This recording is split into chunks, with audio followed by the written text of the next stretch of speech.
Good evening, नमस्कार, आदाब, सत श्री अकाल और आप देख रहे हैं बाजारों का हाल। मैं हूं हिमांशु भायानी, मयूर जानी ऑफिशियल पर बाजारों का हाल हिंदी भाषा में। तो आज बाजार कैसे रहे? आज बाजार बेसिकली ग्रीन जोन में पॉजिटिव काउंटर्स पर बन रहे हैं। निफ्टी भी 0.45% की बढ़त से बन रहा है और सेंसेक्स भी कहीं ना कहीं 0.45% की प्रतिशत, मतलब आप 0.5% रफली ले सकते हैं, उसके ऊपर बन रहा है। अप में बन रहा है। क्या कारण रहे? ऑटो और मेटल सेक्टर में जो शेयर्स है उनके शेयरों में तेजी देखने को मिली, उसकी वजह से ये ऊपर में बन रहा है। जीएसटी परिषद द्वारा ऑटो सेगमेंट पर जो दरें है वो 18% कर दी गई 28 से। तो ये स्लैब कटौती जिस तरीके से हुए, जिस तरीके से कम स्लैब में गए, तो उसमें भी कहीं तेजी की डिमांड दिख रही है। शायद शुरू होने के बावजूद ऑटो कंपनीज ने सितंबर 22 की राह न देखते हुए नए दाम जो है वो प्रस्तावित कर दिए और उसी पे उन्होंने बिक्री शुरू कर दी है। तो लगता है कि अक्टूबर का जो डेटा आएगा, हालांकि सॉरी सितंबर का जो डेटा आएगा 1 अक्टूबर को एक्सचेंजेस पे, ऑटो का डेटा देखना रहेगा कि क्या बढ़त देखने को मिली है, जीएसटी का सही में क्या इंपैक्ट देखने को मिला है। फेड के दरों में कटौती की उम्मीदें हैं। अमेरिका में कमजोर रोजगार के आंकड़े की दरों में कटौती की संभावना बढ़ सकती है, ऐसी एक संभावना। इसकी चलते भी एफआई जिस तरीके से माल बेच के निकल रहे हैं, तो वो कहीं ना कहीं ये एफआई जो माल बेच रहे हैं उसके सामने डीआई माल खरीद रहे हैं, तो ये इंपैक्ट भी कहीं ना कहीं देखने को मिला है, जो बाजारों को कहीं कुशन करके बैठा है।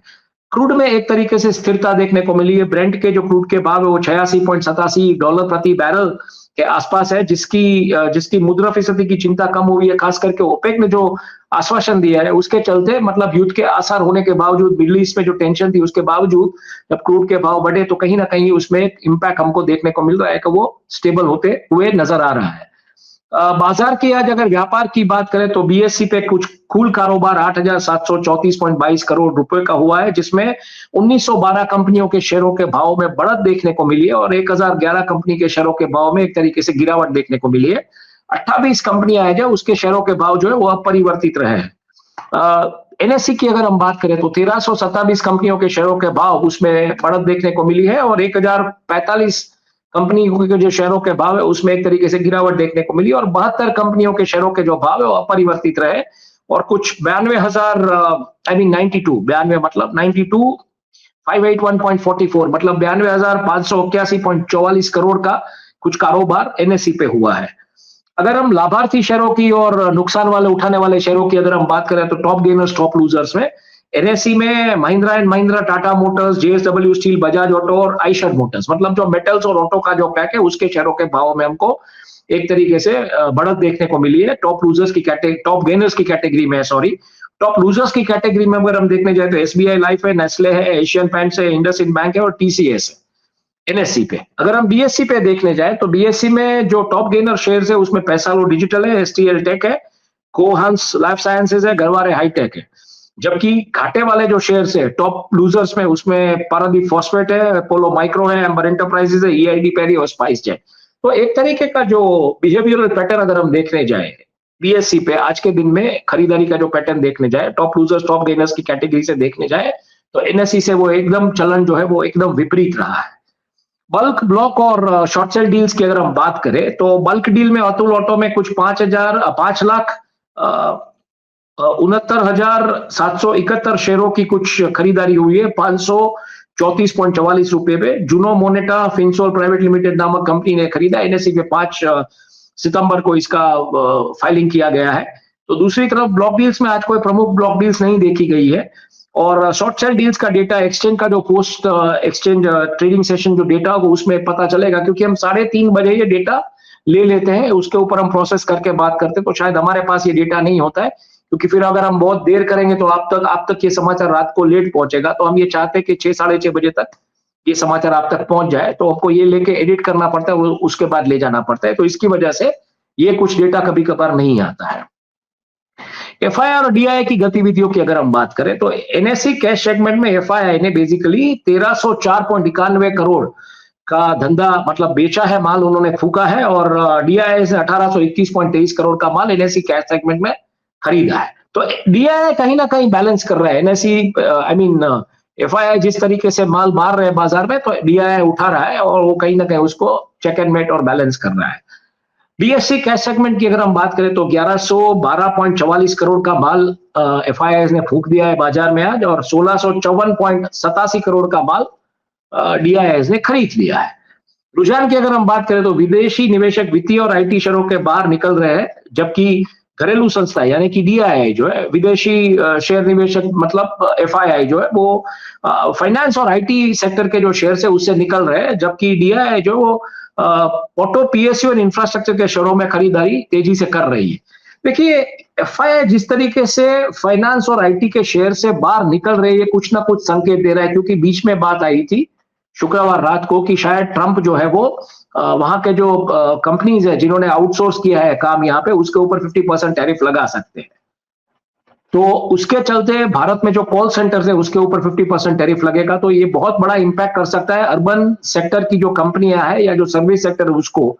लेकिन फिर शनिवार को खबर आई कि जिस तरीके से ट्रंप ने ट्वीट किया, फिर मोदी ने सामने रीट्वीट किया, जवाब दिया, और बाद में यहाँ के पे जो एक लॉबिंग फर्म को रखा गया है, उनके जो मुखिया है वो जिस तरीके से वहां पे गए हैं, ट्रंप से मिले हैं, भारत के प्रति लॉबिंग कर रहे हैं, भारत के ऊपर थोड़ा ट्रंप अपना स्टांस जो है वो थोड़ा नरम करे, तो ये सब भी चल रहा है। और इसके चलते एफआई जिस तरीके से माल बेच रहे हैं बाजार में, इसमें कुछ असमंजस है, कुछ स्पष्टता अभी दिख नहीं रही है, कुछ अस्पष्टता है, लेकिन कुछ संकेत है। उन संकेतों को हमको समझना पड़ेगा, और वक्त रहते हुए ये परतें खुलेगी और पता चलेगा कि सही में क्या हुआ है, क्या लॉबिंग सही में कारगर रहा, नहीं रहा, या 50% टैरिफ लादा जाएगा आईटी कंपनीज के ऊपर, नहीं लादा जाएगा। मुझे लगता है ये आने वाले दिनों में हमको पता चल सकता है कि क्या हो सकता है इस दिशा में। लेकिन एफआईआई जिस तरीके से आईटी और फाइनेंस से निकल रहे हैं, वो एक बड़ा संकेत है कि कुछ ना कुछ कहीं ना कहीं, या तो दाल में कुछ काला है या पूरी दाल ही काली है, जो फिलहाल हमको दिखाई नहीं दे रही है। आगे चलते हैं, बात करते हैं मुद्रा बाजार की। तो रुपया जो है वो 88.04 पे चला गया है, 12% आज नीचे बंद रहा है। एफआई की निकासी और डॉलर इंडेक्स की जो मजबूती है उसके चलते ये हालात है, और आरबीआई किस तरीके से हस्तक्षेप करेगा, कब करेगा, ये देखना पड़ेगा। कमोडिटी बाजार की अगर हम बात करें तो सोना स्थिर है, फेड की नीति को लेकर जो अनिश्चितता है उसको लेकर सोना अभी स्थिर जैसे है ऐसी पोजीशन में है। चांदी में हल्की तेजी देखने को मिले, औद्योगिक मांग जिस तरीके से बढ़ रही है चांदी को लेकर, उसको लेकर उसमें चांदी में तेजी देखने को मिल रही है। बेस मेटल्स में भी चीन से जो प्रोत्साहक उपाय हुआ है, एससीओ का जो आउटकम हुआ है, मतलब एक एशियन बाजार में अगर इंडस्ट्रियल आउटपुट बढ़ेगा, इंडस्ट्रियल एक्टिविटीज बढ़ेगी, तो ऑब्वियसली बेस मेटल्स खास करके कॉपर, निकल, एल्यूमिनियम, इसमें डिमांड बढ़ेगी, और तब ये शायद तेजी के मोड में आ सकते हैं, ऐसी एक संभावना एक्सपर्ट ने जताई थी, तो ये इस दिशा में जा रहा है। क्रूड ऑयल की अगर हम बात करें तो ओपेक ने जिस तरीके से आपूर्ति की जो नीति बनाई है, ओपेक प्लस राष्ट्रों ने, और जो युद्ध का जैसे माहौल बन रहा था थोड़ा मिडिल ईस्ट में टेंशन का, उसके चलते जिस तरीके से ओपेक सामने आए, तो कहीं ना कहीं क्रूड के भाव में भी स्थिरता देखने को मिल रही है। और कृषि जो है उसमें मिश्रित संकेत है, क्योंकि खरीफ फसल का जो अनुमान है उसकी प्रतीक्षा फिलहाल है, कितना डेटा आएगा, किस तरीके से आएगा, क्योंकि अभी बारिश का डेटा भी आ रहा है और बारिश कई क्षेत्रों में चालू है। तो इसके चलते कमोडिटीज जो है, खास करके कृषि कमोडिटीज, उसमें एक तरीके से मिश्रित प्रतिशत देखने को मिल रहा है।